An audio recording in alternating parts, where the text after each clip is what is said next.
In Super Friends, I was originally, I gotta understand this.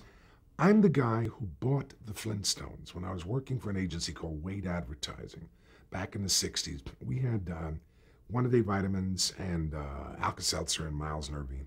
And we were presented with this show, and nobody at the agency could determine whether or not we should buy it. And there was no show. It was just, they sent me over to Joe Barbera's office, which is in the old Chaplin Studios on La Brea.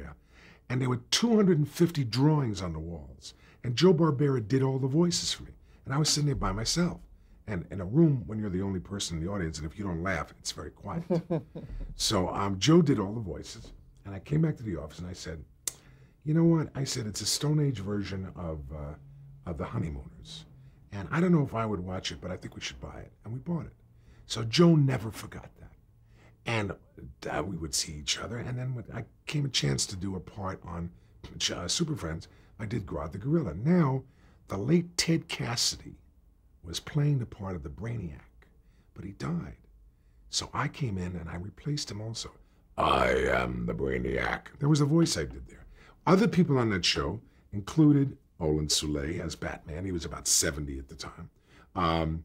Casey Kasem as Robin. He was like 53 at the time. And I was the Brainiac and Grodd the Gorilla. And so I did a lot of those shows. Around when was this? This was like the mid-70s? Yeah, I think somewhere around there. You can still see him on the Cartoon Channel. Kids know who I am. Kids will meet me and say, you're Grodd the Gorilla, you know. But I don't do that many voices. What I can do is accents. I'll tell you a great voice story, though. I was producing a picture called For the Love of It. I'd written it and produced it. And Tom Bosley was in the picture. ABC insisted that I use all of their people.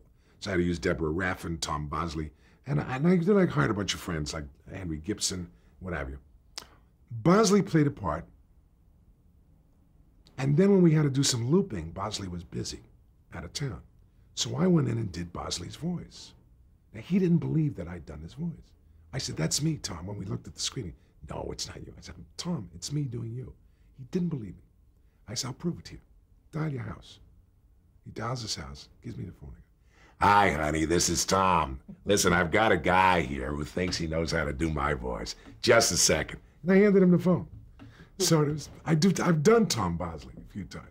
So I don't do that many voices. I mean, you know, imitations. The favorite imitation one is George McCready. Do you know who George McCready is?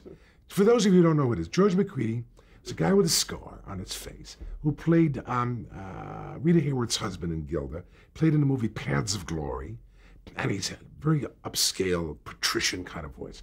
He had done commercials for Hunt Foods, and he was ill, and they want him to come in and do the tags, and he couldn't come in.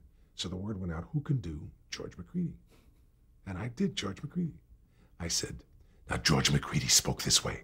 If you recall, George McCready, it was sort of an intense way of speaking. And I said, hunt for the best. And I got $6,000 for that.